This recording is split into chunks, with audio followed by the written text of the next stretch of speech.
Hello friends, engineer Hari Krishnan பேசிட்டு இருக்கேன். இன்னைக்கு டாபிக் வந்து through lintel cut lintel.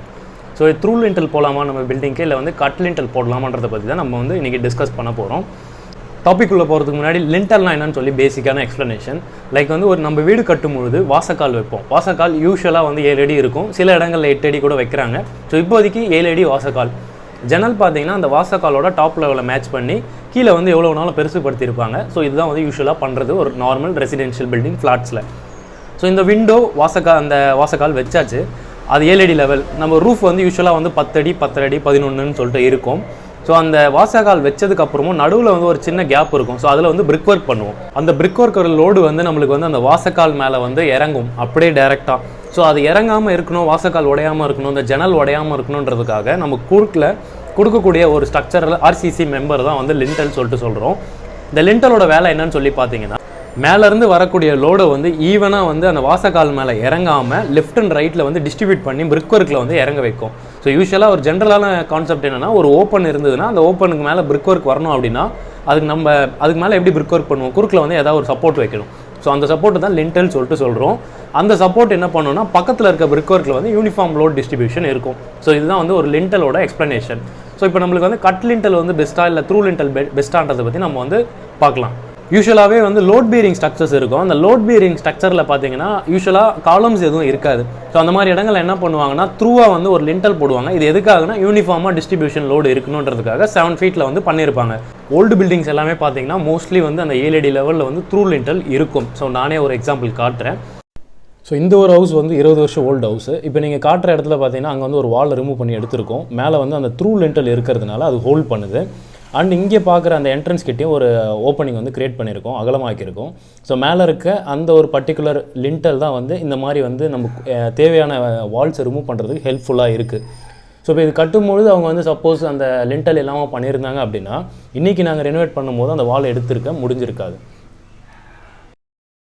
So இப்போ நம்ம ரீசெண்டாக பண்ணுற வீடுங்கள் எல்லாமே பார்த்தீங்கன்னா ஃப்ரேம்டு ஸ்ட்ரக்சர் பண்ணுறோம். ஃப்ரேம்டு ஸ்ட்ரக்சர்னால் என்னென்னா காலம் போட்டு ரூஃப் போட்டு அதில் வந்து லோடை வந்து நம்ம டிஸ்ட்ரிபியூட் பண்ணுறோம். குறுக்கில் வர அந்த பிரிக் ஒர்க்ஸ் எல்லாமே பார்த்தீங்கன்னா மோஸ்ட்லி பார்ட்டிஷன் அண்ட் ப்ரைவேசிக்கான யூஸ் பண்ணுற வால்ஸாக தான் இருக்குது. நம்மளோட பில்டிங்கோட டோட்டல் லோடை வந்து பிடிக்கிறது பார்த்தீங்கன்னா அந்த ரூஃபில் இருக்க பீம் அண்ட் காலம். ஸோ இதுதான் வந்து ஃப்ரேம்டு ஸ்ட்ரக்சர் சொல்கிறோம். லோட் பேரிங்னா அந்த செங்கல் கட்டுவாலேயே லோடை வந்து எடுத்துக்கும், தாங்கிக்கக்கூடியது. ஒரு த்ரூ லிண்டலோட நம்மளோட சைட்டில் வந்து எக்ஸ்பிளைன் பண்ணியிருக்கேன். ஸோ இப்போ நீங்கள் பார்க்குறது எல்லாமே வந்து த்ரூ லிண்டல் தான். இப்போ இந்த ஒரு பர்டிகுலர் விண்டோ கிட்ட நம்ம எக்ஸ்பிளைன் பண்ணுறேன். ஸோ இந்த விண்டோக்கு மேலே பார்த்தீங்கன்னா வந்து த்ரூ லிண்டல் இருக்குது. ஸோ இந்த லிண்டலுக்கு மேலே வந்து ஒரு லோடு வந்து ஆக்ட் ஆகும் இந்த விண்டோக்கு மேலே எக்ஸாக்ட்லி சென்டர். ஸோ அந்த லோடு வந்து லெஃப்ட் அண்ட் ரைட்டில் வந்து டிஸ்ட்ரிபியூட் ஆகிறதுக்காக த்ரூவாக வந்து ஒரு லிண்டல் கொடுத்துருக்கும். ஸோ அந்த பார்ட் விண்டோவோட ஓப்பனிங் இருக்குது பாருங்கள், அதுக்கு மேலே வர பிரிக் ஒர்க், அந்த பிரிக் ஒர்க் ஒரு லோடு டேரெக்டாக விண்டோவில் இறங்காமல் இருக்கிறதுக்காக தான் அந்த லிண்டல். நான் ஆல்ரெடி சொல்லியிருந்தேன்.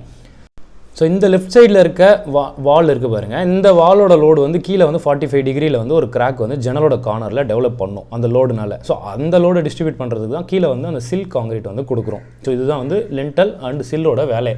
இது முக்கியமாக வந்து நான் சொல்கிற விஷயங்களை வச்சு நீங்கள் ஃபாலோ பண்ணி உங்களோட பில்டிங்கில் லிண்டல் வேணும், த்ரூ லிண்டல் வேணுமா கட் லிண்டல் வேணுமா நீங்கள் டிசைட் பண்ணிக்கலாம்.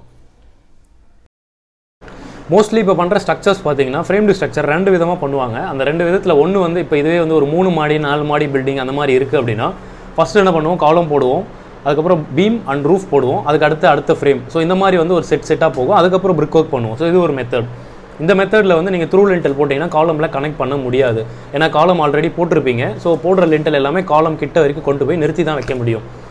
இதுவே வந்து நம்ம காலத்தை வந்து இன்னொரு மெத்தடில் லைக் ஒரு 2 மாடிக்குள்ளே இருக்குது, 1 மாடி அந்த மாதிரி வீடுகளில் என்ன பண்ணுவோம், கீழே பேஸ்மெண்ட் போடுவோம். பேஸ்மெண்ட்க்கு அப்புறம் வந்து பிரிக் ஒர்க் வந்து ஒரு 7 ஃபீட் லெவல் வரைக்கும் பண்ணுவோம். அந்த 7 ஃபீட் லெவல்லே காலம் வந்து பாக்ஸ் அடித்து ஜெல்லி போடுவோம்.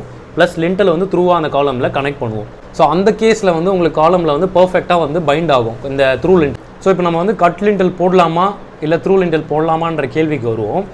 த்ரூ லிண்டல் வந்து நான் எதுக்கு சஜஸ்ட் பண்ணுறேன், இப்போ பண்ணுற சைட்டுங்களில் த்ரூ லிண்டல் யூஸ் பண்ணிகிட்டு இருக்கோம். பட்ஜெட் கொஞ்சம் எக்ஸ்பென்சிவாக போகலாம்.